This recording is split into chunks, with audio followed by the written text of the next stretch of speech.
Keska Sup, Internet. I figured it was time for a chilled out hangs. It's been a while.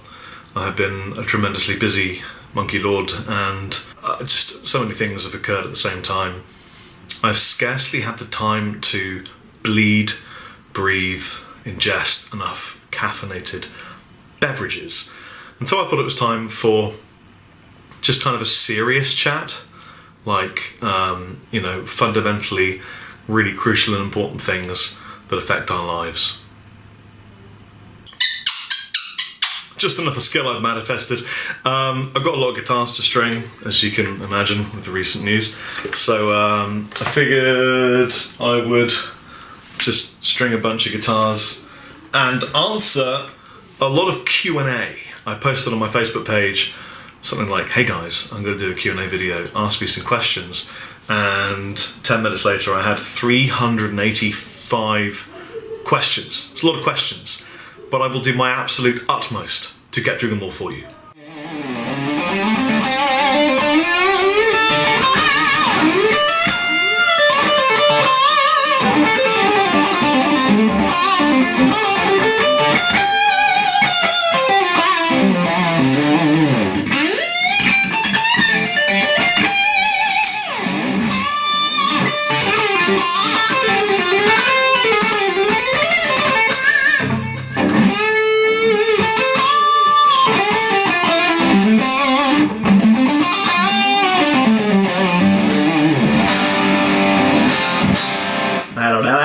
I did a review of some of the John Petrucci Music Man guitars recently, and Rabia made a comment that I thought was quite interesting.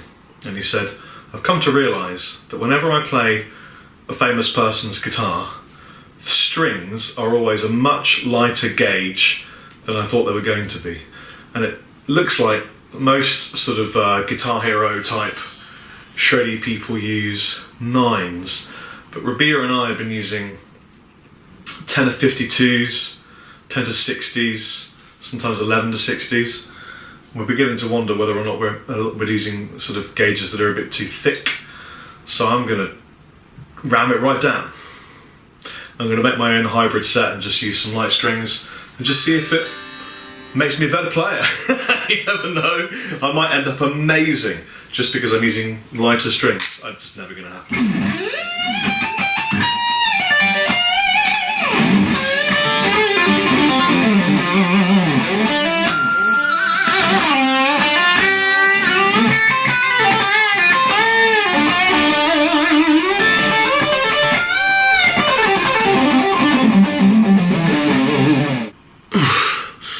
If your dream was to watch a middle-aged, tattooed and grey-bearded man sat on the floor answering your questions, then this is your dream come true. So, Jacob Weiland.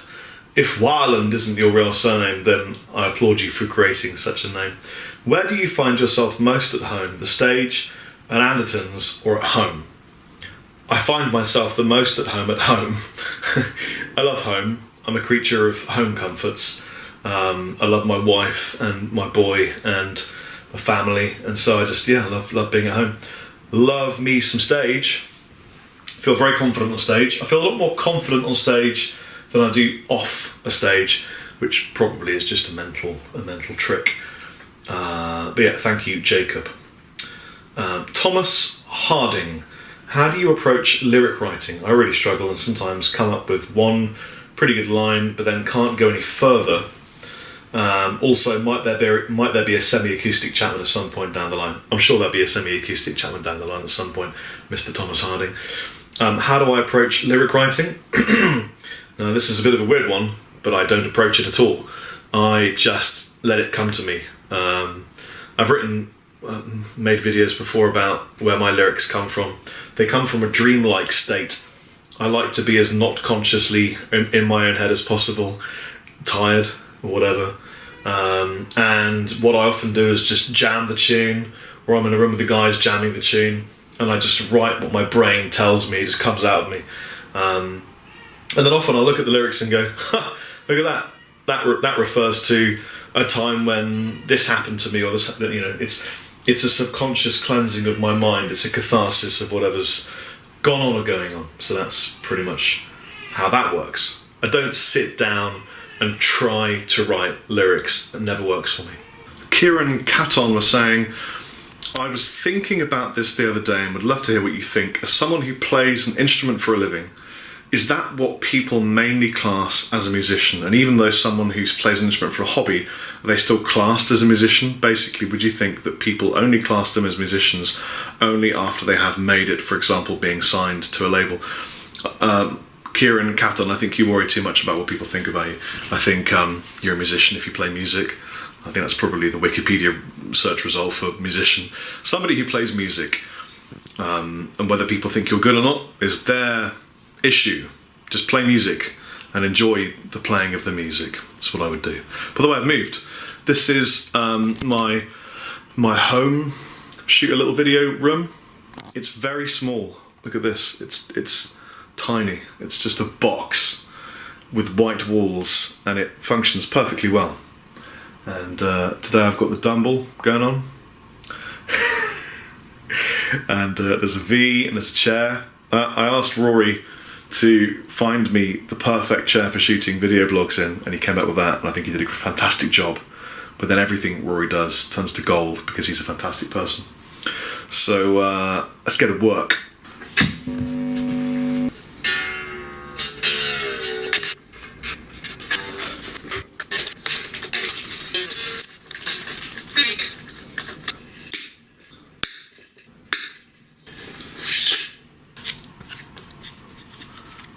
Good question here from a guy called Tim Loeffler. If you could steal any one of your fellow friends' guitar playing abilities, who would it be? Personally, I'd steal Danish Pete because I love that cleaner jazz blues he tends to play a lot. Not a metal guy myself. Well, Tim, if I could steal, I'm going to change your question to if I could steal one guitar technique from any of my friends, any number of my friends, that'd be a better answer for you. So I would steal Captain Lee's vibrato. I would steal Rabia Massad's note choice. I would steal Dave Hollingworth's legato. He has astounding legato, by the way.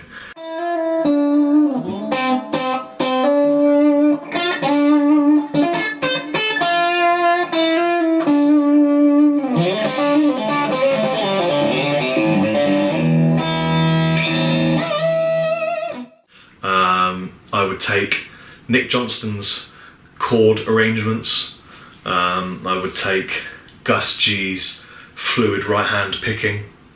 I would take Guthrie Govan's no holds barred, I'm getting that note attitude. Do you know what I mean? Like, he's down here and he goes, I'm having that note, and you'll have that note. And probably Rick Graham's absolutely monstrous, ridiculous overall technique. That'll do. Thank you very much. This is just the standard traditional. So much guitar for the moment. Yeah, I know. That's good, you got branded tuners. Yeah, actually all the hardware's branded. You can't see all the branding.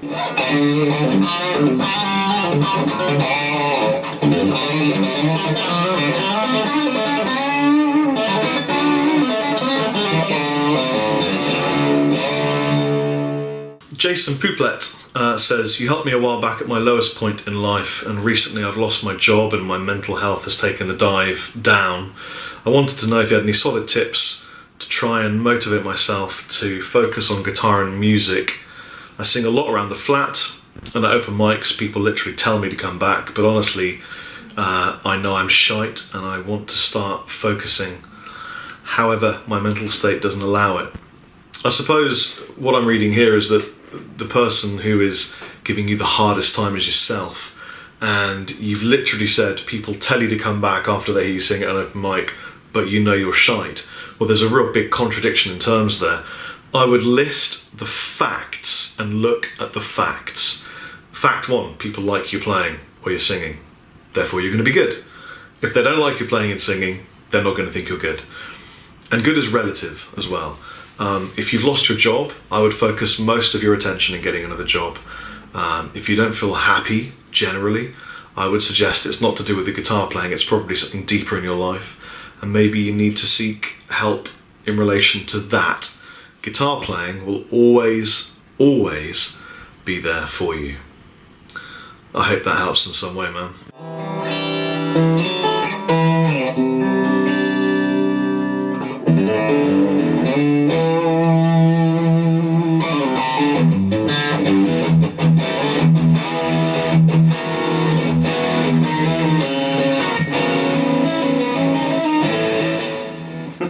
Yeah, man. Which is your favourite one you've played so far? This one here? Yeah. Yeah, I'm not going to let anybody see which one you just pointed to. So you can just choose. Yeah, no, I wonder if they can guess. Maybe they will. This one, I think this is my favourite looking one. I do like the look of that one, but this just looks really nice. Yeah, it does look stupidly tasty, doesn't it? I think that one would look wicked. Relict. Relict and messed up and stuff. You got to relic it with your hands. That's the thing. McCann Jeff. I love these names. I would love Chapman dealers to do something like a payment plan, but not finance. Like literally, you make a few payments over weeks, months, whatever, and when the full payment is received, then the shop can ship the instrument. I mean, McCann Jeff. That is a payment plan, and retailers do that. I'm very sure Andertons do it. I'm very sure Riff City Guitar do it. You're looking for a 0% interest payment plan. Blister Shacks. As you've grown as a vocalist, have you noticed yourself listening to things you would not have otherwise listened to? Good question. Number 2, when will you be touring, doing clinics across the UK, specifically Derby, Nottingham? UK might be at the end of this year, but I don't know because we're in the States a lot this year. As a vocalist, I've noticed myself listening to other singers a lot, and not just rock, metal, blues, but also things like the Pentatonics.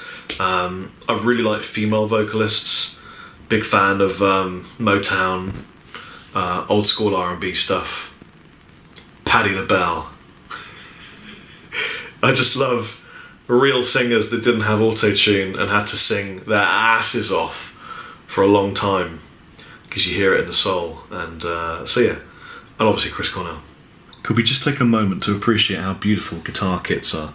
Like, I love these toolkits. This is the Fender one, and you get the adjustable screwdrivery thing and all the drugs in the world and stuff, and I just a seatbelt or something, and see-through door winding device. This is the new one I got from Early Ball.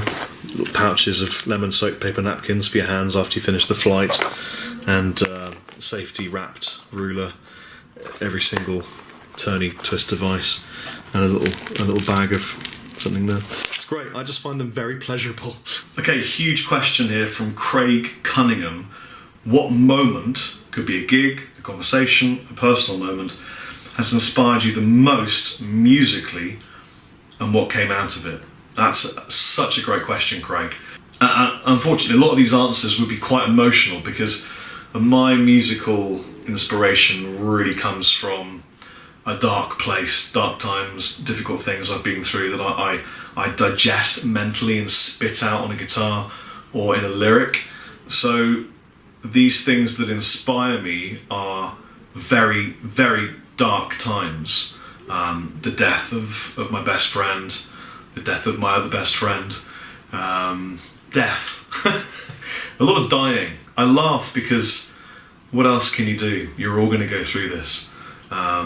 Divorce, debt, painful experiences. You either, if you guys are alive right now, you have survived 100% of your difficult, dark experiences, but then coming to terms with them is a different situation.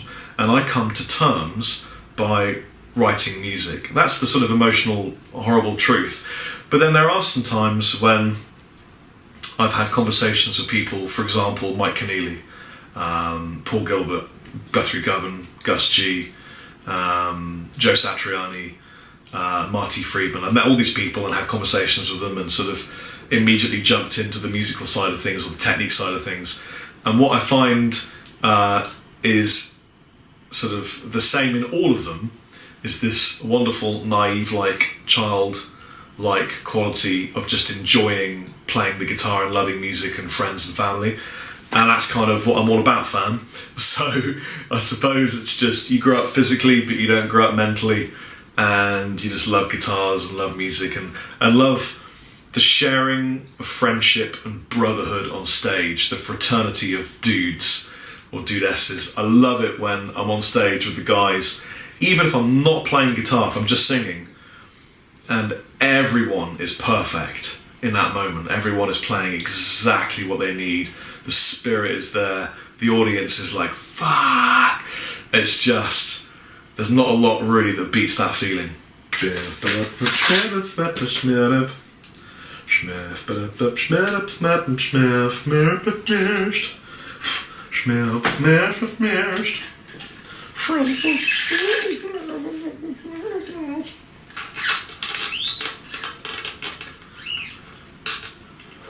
And by the way, this is not a sponsored video.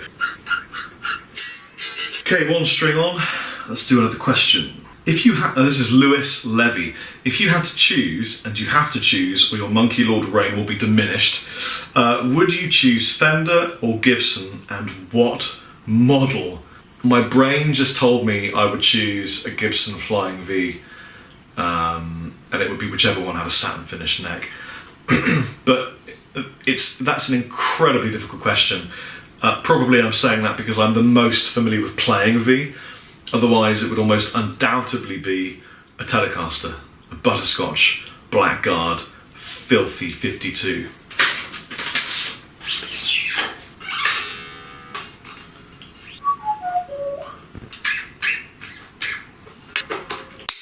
Second string is on. 80 short. Time and calendar management. How do you do it? Especially with a young'un. What are the compromises and sacrifices you've had to make?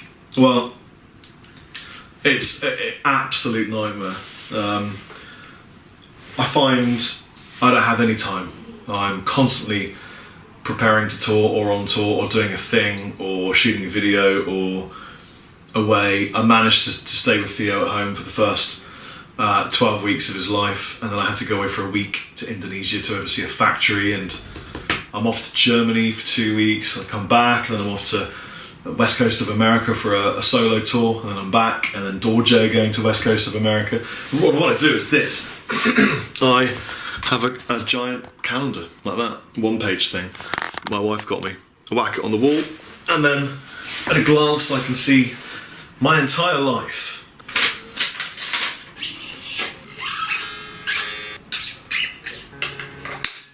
Third string on, time for the third question. This could be quite an interesting format going forward, just a question per string. What was your original plan since you were 18, 19, finishing school? Did you always want to go down the musical route, or did you have other plans from Max to Caesar? No, I was originally a martial arts instructor. Taught martial arts for a few years, Xing Yichuan, Bagua, northern internal Chinese martial arts. I was going to be an acupuncturist and a martial arts instructor, like my dad is an acupuncturist. But then I got a guitar, and that was it. Life was changed forever, and I went straight to what was called the Guitar Institute and studied the guitar in London, the first guitar school in London, really. And then I just fell in love with the guitar and just pursued it without any kind of... I didn't have an aim, I just wanted to play guitar. That was all it was, and I was obsessed with it. And I had a really positive outlook, and just all sorts of things kind of manifested themselves in my universe and worked out, which was really good. But I never had an aim other than just, I want to be in a band and I want to play. That was it. So what I'm doing is I'm putting 10 to 52 EA and D, and I'm putting 9 to 42 for the G, B and E, just to see how it works. Because also, I spoke to Ingve years ago, and he said, you know, it doesn't really matter what gauge the treble strings are, it just has to be quite thick for the bass strings. So I kind of think maybe there's something in it. Let's find out. Could be an interesting vibe to have really flappy treble strings that you can bend around like Johnny Highland. There's another guy that I'd like to learn anything I possibly can from, and have some slightly thicker ones on the low end. But then everyone tells you to use thicker strings, so I did, but I don't know if it's better. I just don't know. fourth string in situ. So I don't know if I'm going to pronounce this name right because I think it's Polish. I might be completely wrong. It's Blaž Podschnik, I think. Which is your favourite guitar company and guitar model of all time? Which is, in your opinion, the best guitar you have ever owned? Another huge question. The most consistently brilliant feeling guitar I have ever owned is my Blue Ghost Fret. That's a fact. Whenever you pick it up, it's just a great guitar. Doesn't matter what time or the weather's like, if it's really humid, if it's really dry. I can pick it up, I can tour it, I can play it. It's just consistently brilliant. Shortly behind that, probably the custom Wednesday Mark II, my custom 24.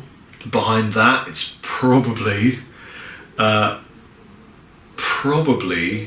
one of the old original ML1s I've got, which I had the top shaved off and had a few things done to it, and I love that guitar more than a lot of my other possessions. It's weird, you know. It's sometimes what makes a guitar great isn't what you'd expect. Fifth string on. Daniel Montenegro, can you walk us through the Chapman process, how you decide on changes to prototypes, how Rabea and Captain decide these small things? We phone each other up, we have meetings, we Skype, we meet together in flesh, and we just literally, well, with the new range, it was literally a huge list of things people had asked us for, changes, recommendations, that kind of thing. And we just went through the whole list and went, is this viable as a business? Is this going to make a great instrument from our experience as musicians? You know, Rabea and I, is this something that's practical? From Lee's experience as a retailer, is this something that's marketable? And we approach it that way. What's kind of cool though is that we all have very similar opinions on things. Although Lee is way more of a traditionalist, and then Rabea and I are way more into sort of slightly more modern approaches. We work really well together and we meet in the middle all the time. It's just great. It's just a bunch of mates around making guitars. Andrew Irick, how has being a dad changed your perspective on the things you do? Vastly. I have a much greater sense of purpose, and I hear a voice in the back of my head saying, how will your son view this when he is 18? And so I'm doing, I put a lot more effort into things to make them really good, so that my son will be proud of me. Okay, last string. So last question from Kevin Suchi. What are the good and bad habits of 2001 Chappers versus 2017 Chappers? Bad habits 2001. I used to eat a lot of wheat and a lot of dairy and a lot of meat, and neither of those three things are particularly good for a human being given a lot of time. Definitely in my case, and anyway, I have a wheat intolerance and a dairy intolerance, and so I stopped eating wheat and dairy, which is why if you look at my face back in 2001 going through, I'm really red all the time, and it's really calmed down because I stopped eating wheat. That was good. I really focused on being the best I can at the things I'm passionate about. So in 2001 I couldn't sing. I didn't really want to be a singer, but I knew that I needed to be a singer because the people I employed or worked with to be singers with me just had drug problems or they were egos, and I didn't want to deal with that. So I thought, well, I'll do it. I threw everything I had at it, and I'm really glad that the guys in the band are happy with the results, and that when I go and play the shows and I'm singing at the fam in the audience, they're all loving it and singing along. For me, that's such an incredible feeling and something I never thought I'd ever be doing. So probably the biggest change is being able to sing, being able to put the guitar down and just be a frontman. That's such a rush. Feeling healthier, and obviously marrying my wonderful wife Natasha and having an incredible little boy. I'll leave it at that. Time to test this new hybrid paradigm configuration of 10 to 52 changed to 9 to 52. This could be the worst thing I've ever done. Let's see what the camper says. Of course it might help if I actually plug myself in.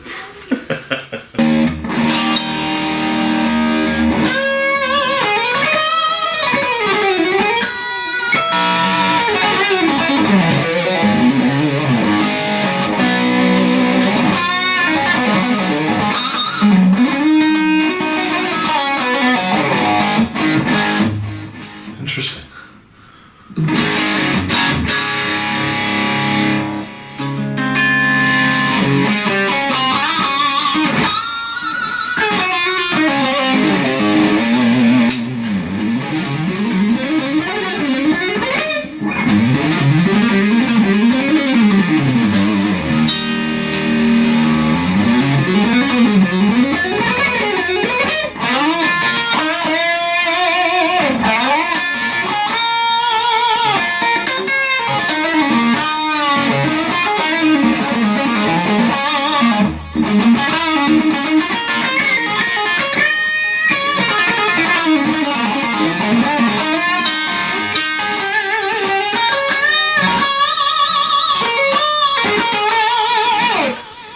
Well, actually feels really, really good. It's interesting because you get this low, thick.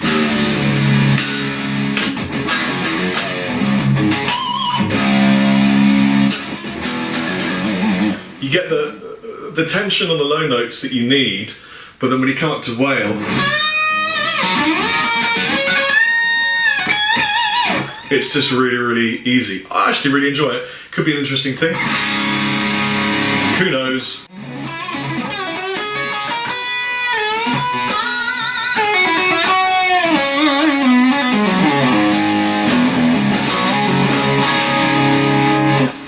Anyway, maybe I'm just batty mad, but it feels great. Take it easy. Chappers out.